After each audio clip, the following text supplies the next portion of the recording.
Welcome to the cabin. Today we're doing part 2 of Azog's Legion for the Middle-earth strategy battle game.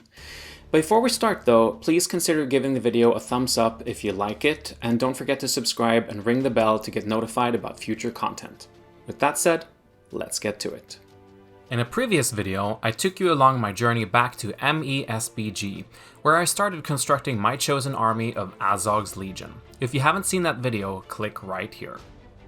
With almost 40 Gundabad Orcs cleaned and assembled, I took some extra time after the last video to make more conversions to further add more variety to my army. I focused on adding more unique helmets, based on the reference pictures I've gotten from the film and documentaries. I used plasticard, milliput, and green stuff to sculpt new details for the last batch of models. I'm quite happy with these additions, and I'm glad I spent some extra time before getting started on the painting. Oh, and another quick update. Remember that friend I mentioned in the last video? The one I used to play with about 20 years ago? Well, he saw the video and he reached out to me. Turns out he's still into the hobby. It's been great to talk to him again, and I'm really glad the video helped us find our way back to each other. Alright, let's get back to Azog's Legion. First up, I used some spare Uruk-hai scouts to do a few painting tests. Uruk-hai share a lot of similar details with the Gundabad Orcs, and you can probably use this painting guide for an Isengard army too. Since I had quite a lot of models to paint, I wanted to create a paint scheme that was quick and efficient, but still movie accurate. We're talking tabletop quality, not Golden Demon levels here. So a quick, basic paint job with some extra focus on the faces and bases. Azog's Orc soldiers from Dol Guldur have two main colors, their metallic armor and their brown fabrics and leather. These painting tests really helped me to find the right combination of colors and pinpoint the order in which to paint the different areas. Also, my reference pictures came in very handy, and I kept going back to them when I was evaluating my test models. In today's video, I'll show you a basic guide for painting the recurring details found on all the models. Let's get started on the first batch. Since the majority of the models are covered in armor, I undercoated them in lead belcher. This works as a good base coat for these parts and also for the weapons and shields. To make the metallic areas pop a bit, I gave the whole model a dry brush with Runefang steel. I did this before painting any other details, so I didn't have to worry about being neat. The armor looks quite bright now, but we'll dull that down later. Next up, I focused on the leather and fabrics. The orcs in the movie have garments and loincloths with a few different shades of brown. I chose two variants, a darker shade and a lighter one with a more reddish brown hue, both of which were used to pick out different details on each model. As a base coat for the dark parts, I used Thondia brown.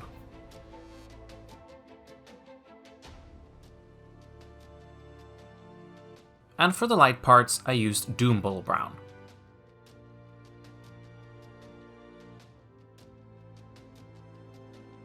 To distinguish the wooden details, such as trophy poles and spear shafts, I used another shade of brown called Mournfang brown.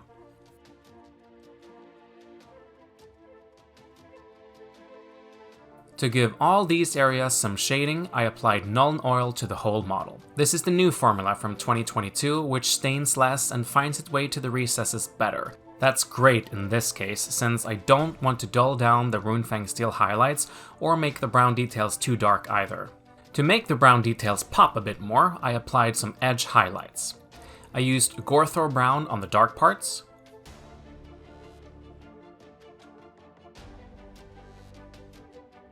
and Tuskor fur for the light parts.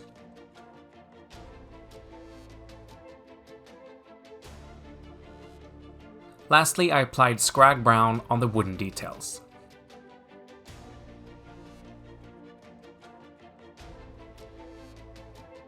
With the metallics and browns finished, it's time to move on to the small details. I started with the skulls on the trophy racks, applying Wraithbone as a base coat.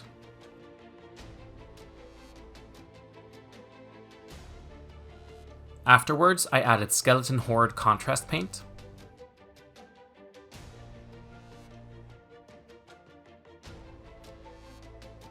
I then used Agrax Earthshade as a selective shade in the deepest parts.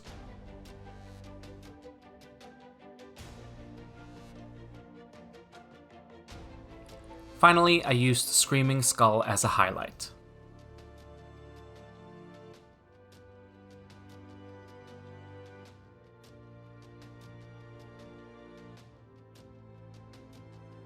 The orcs show a large variation in both hair and skin color, as you can see in the reference pictures. I'll show you one example of each in this video. We'll do a deep dive on how I painted the other variations in part 3. For black hair, I used a base coat of Skaven Blight Dinge.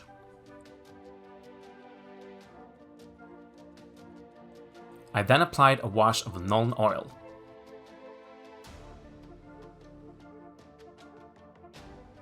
To bring back some definition, I layered on Storm Vermin Fur.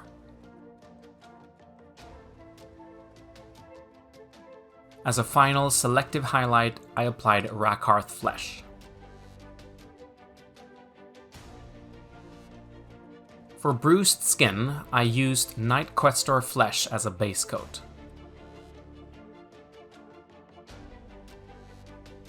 I then shaded this with Berserker Bloodshade.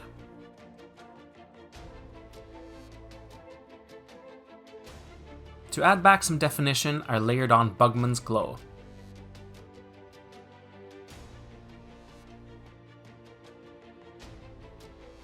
Lastly, I used Cadian Flesh Tone as a final highlight.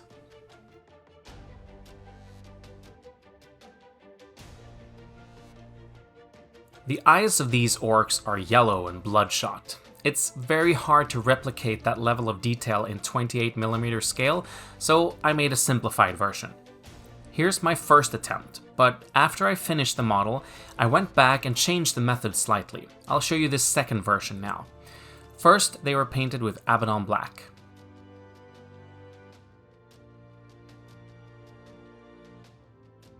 I then picked out small dots in each corner with Averland Sunset, trying to create a black space in the center to represent the pupil. I used Abaddon Black to alter the shapes or fix any mistakes. I find that this second version is both easier and creates a less derpy look. Of course, under the macro lens, neither version looks realistic, but for tabletop quality, I'm quite happy. I also used Abaddon Black to paint the inside of the mouths, or the slit between the lips on models with closed mouths. Finally, I used Ushap de Bone with a fine detail brush to add small dots for the teeth.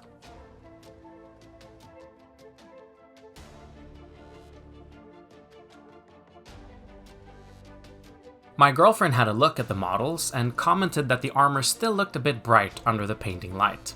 After thinking about it, I had to agree with her. I added Basilicanum Grey selectively over the flat parts of the armor to dull it down a bit more, but keep the brighter Runefang steel highlights intact. Basilicanum Grey is a darker grey, but not as dark as the black you get from applying Nuln Oil. This gave the armor a nice gradient and a dirty look. The shine will be further dulled down by the varnish. Talking about varnish, I now applied a 50-50 mix of matte and satin varnish to the models to bring everything together and protect the paint job.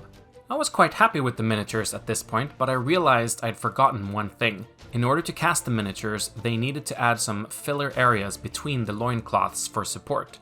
I simply painted these negative spaces with Abaddon Black.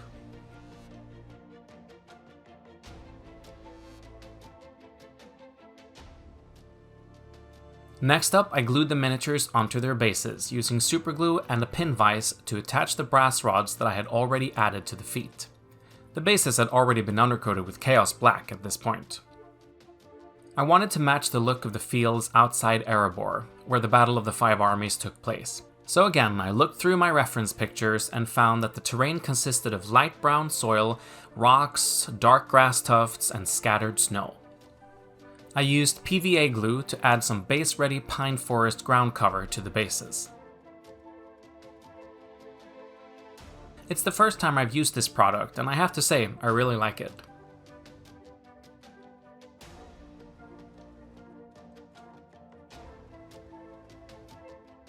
Once dried, I added some old rust pigments from Vallejo with an old brush to change the hue up a bit. To help them adhere, I used a big brush to drip some Tamiya X20A thinner onto the surface. I find this paint thinner can be used this way, even though it's not the product's main purpose. Once it dried, I added some Highland Tufts from Army Painter. I think these have a great color and match the movie perfectly. To simulate the snow, I selectively added some Valhallan Blizzard.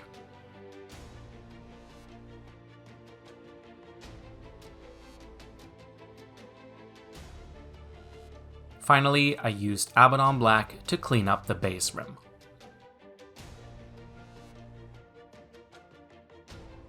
With that, my first batch of orcs was complete. I painted 13 miniatures as a proof of concept, and I'm quite happy with them. I feel that the paint scheme is quick enough for the number of models I have left to paint, but still looks good on the tabletop. And most importantly, I feel it's faithful to the look of the orcs in the film. Next time I'll paint more orcs and show you some of the additional details such as the banners, as well as variations on hair and skin color. Click subscribe and ring that bell icon if you don't want to miss out on that video or any other future content from this channel. As always, if you enjoyed the video, please consider giving it a like and follow us on social media for updates. I'll see you next time. Good luck with your miniatures.